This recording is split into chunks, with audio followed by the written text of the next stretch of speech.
of an atom is concentrated in its nucleus, and it is due to the proton and the neutrons inside it. That means how the mass of an atom is also deduced here.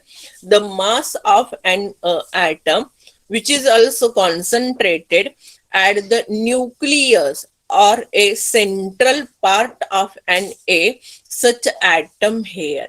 And everybody know that inside a central part of an atom, which is also made up of an a positively charged proton and a neutral neutron here. That means the mass of an atom may also recognized by the number of an proton and number of an a neutron here. की अणूचे वस्तुमान हे अणूच्या केंद्रकामध्ये एकवटलेले असते. कारण का तर अणूचे वस्तुमान हे प्रामुख्याने त्या अणूच्या सेंट्रल पार्ट मध्ये असणारे जे दोन मूलकण आहेत, धनप्रभारित प्रोटॉन आणि प्रभाररहित न्यूट्रॉन, यामुळे अणूचं जे वस्तुमान आहे ते वस्तुमान केंद्रकामध्ये एकवटलेलं असल्याचं आपल्याला पाहावयास मिळतं. म्हणजे थोडक्यात काय तर अणूचं वस्तुमान सांगण्यासाठी प्रोटॉन आणि न्यूट्रॉन या दोन मूलकणांच्या संख्येची आपल्याला त्या ठिकाणी नितांत गरज असल्याचं दिसून येतं. That means the mass of an atom is concentrated in its nucleus and it is due to the proton and the neutron in it here. The total number of proton and neutron in the atomic nucleus is called a atomic mass number. What is meant by a atomic mass number? The total number of proton and the total number of neutron known as an atomic mass number. अणुकेंद्रकामध्ये असणाऱ्या proton आणि न्यूट्रॉनच्या संख्येला अणुवस्तुमानांक असे संबोधले जाते. मग त्याच बरोबरीने proton and neutrons are togetherly known as an a nucleons here. What is meant by the nucleons? The protons and the neutrons togetherly known as an a nucleons here. की प्रोटॉन व न्यूट्रॉन यांना एकत्रितपणे अणुकेंद्रकातील मूलकण असे संबोधले जाते.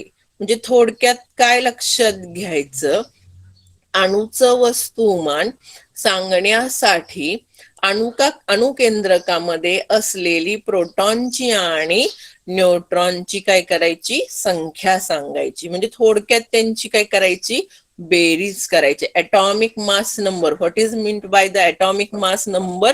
The total number of a proton and the neutron known as an atomic mass number, and the protons and neutrons togetherly known as an nucleons here.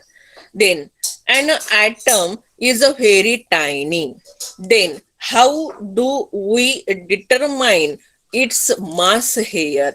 And the scientists to face this question, it was not possible for the scientists of the 19th century to measure the atomic mass accurately. Therefore, the concept of relative mass of an atom. Which concept? The name of such concept is a relative mass of an atom. The hydrogen atom being The lightest was initially chosen as their reference atom. The relative mass of hydrogen atom, which has only one proton in its nucleus, was aspect as a one.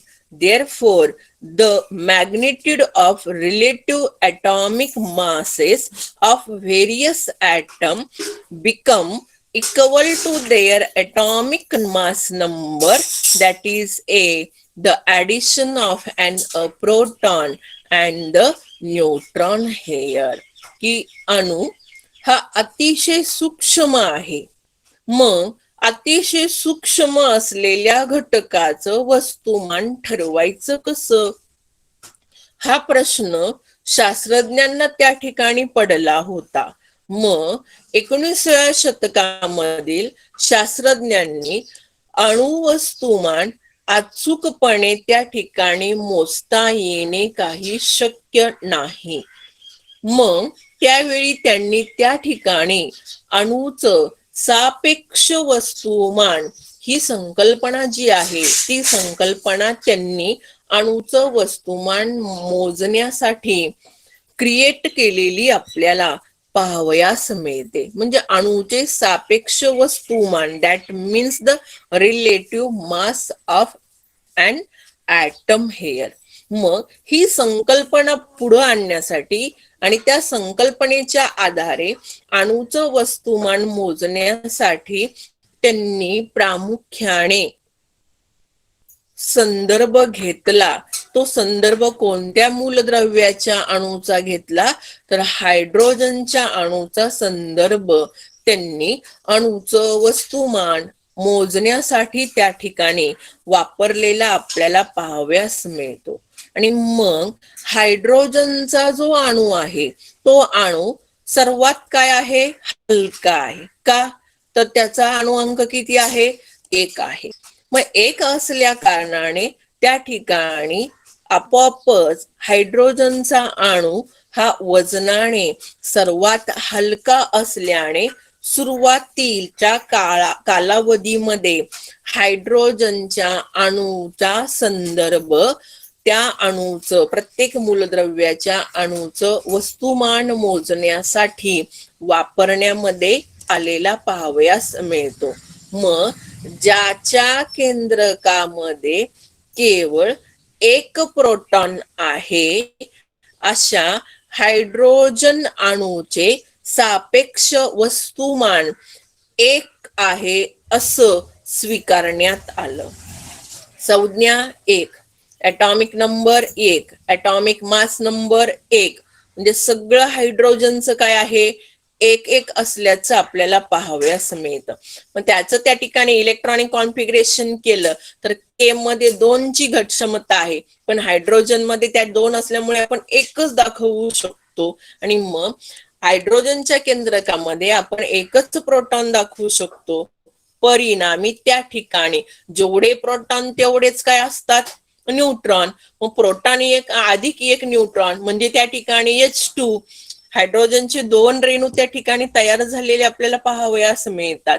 आणि म्हणून हायड्रोजनच्या अणूचं वजन 1 आहे आणि म्हणून त्याचं त्या ठिकाणी relative mass of an atom म्हणून त्या हायड्रोजनच्या अणूचा वापर हा केला गेला. आणि त्यामुळे सापेक्ष अणुवस्तुमान मूल्य हे अणुवस्तुमाना इतके, म्हणजेच प्रोटॉन प्लस न्यूट्रॉन एवढे झालेलं आपल्याला दिसून आलं. आणि म्हणून अगदी हायड्रोजनचे सापेक्ष अणुवस्तुमान 1 मांडल्यावर नायट्रोजनचे अणूचे वस्तुमान किती, मग हे कसं ठरवायचं. आता हे दुसरं एक्झाम्पल आपण त्या ठिकाणी घेतोय. पहा, late us see how to express the relative mass of an nitrogen atom having aspect the relative atomic mass of an hydrogen as 1 here.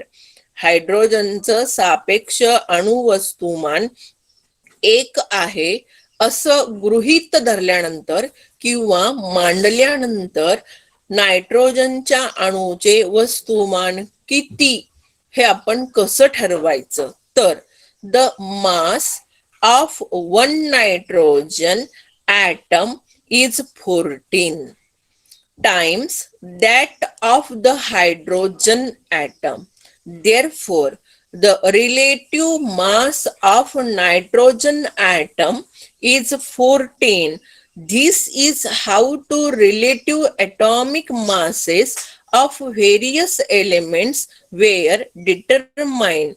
On this scale, the relative atomic mass of many elements came out to be the fractional here. Therefore, in the course of time, some other atom were chosen as a reference atom. And finally, in 1961, the carbon atom was selected as the reference atom. In this scale, the relative mass of carbon atom was spec'd as 12.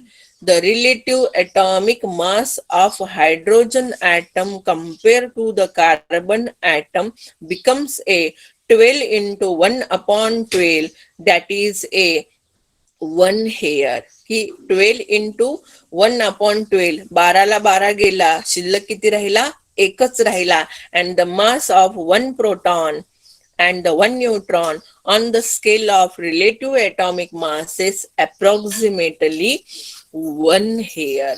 मग नायट्रोजनच्या एका अणूचे वस्तुमान हायड्रोजनच्या एका अणूच्या 14 पट त्या ठिकाणी असते. आणि मग नायट्रोजन अणूचे सापेक्ष वस्तुमान हे त्या ठिकाणी किती येणार, 14. म्हणजे हायड्रोजनचे एक आहे, मग परिणामी नायट्रोजनची किती असतात, 14. मग परिणामी त्या ठिकाणी एक एक पटीने वाढवलं तर त्या ठिकाणी नायट्रोजनचं सापेक्ष वस्तुमान हे 14 आलेलं आपल्याला पाहावयास मिळतं. परंतु यानुसार विविध मूलद्रव्यांचे सापेक्ष अणुवस्तुमाने ठरवली गेलेली आपल्याला पाहावयास मिळतात. म्हणजे ॲटॉमिक मास नंबर ठरवायचं असेल तर त्या ठिकाणी प्रोटॉनची संख्या आणि न्यूट्रॉनची संख्या या दोन्हींची बेरीज जर केली तर आपल्याला त्या अणूचं मास नंबर जो आहे तो मास नंबर त्या ठिकाणी समजला गेलेला पाहावयास मिळतो. आणि म्हणून नायट्रोजनच्या केंद्रकामध्ये 7 प्रोटॉन असतात. 7 जेवढे प्रोटॉन तेवढेच काय असतात, न्यूट्रॉन असतात. आणि म्हणून 7 अधिक 7 बरोबर 14. आणि हायड्रोजनचं एक आहे म्हणल्यानंतर नायट्रोजनचे त्या ठिकाणी प्रोटॉन 7 अधिक न्यूट्रॉन 7 बरोबर 14. आणि 1च्या पटीने 14 पर्यंत वाढवत गेलं तर ते 14 झालेलं आपल्याला पाहावयास मिळतं. आणि परिणामी त्या ठिकाणी शेवटी 1961 मध्ये कार्बन अणूचा संदर्भ अणू त्या ठिकाणी घेण्यात आला. आणि मग कार्बनच्या एका अणूचे सापेक्ष वस्तुमान 12 आहे. मग कार्बन अणूच्या तुलनेत हायड्रोजन अणूचे सापेक्ष वस्तुमान 12 गुणिले 1/12 म्हणजेच 12 ला 12 गेल्यानंतर शिल्लक खाली एकच राहतो असं ठरलं गेलं. आणि म्हणून सापेक्ष वस्तुमानाच्या पट्टीवरती 1 प्रोटॉन आणि 1 न्यूट्रॉन असं अंदाजे वस्तुमान अणूचं नोंदवलं गेलेलं पाहावयास मिळतं. आणि म्हणून 1 प्रोटॉन आहे म्हणजे 1 न्यूट्रॉन आहे, याच्यावरून जेवढे प्रोटॉन तेवढेच काय असतात, न्यूट्रॉन असतात. म्हणजे प्रोटॉनची आणि न्यूट्रॉनच्या संख्येची बेरीज जेवढी येते तेवढं त्या अणूचं त्या ठिकाणी वस्तुमान असल्याचं आपल्याला त्या ठिकाणी दिसून येतं. मग आता खालचा चार्ट तयार करायचा आहे रिसर्च म्हणून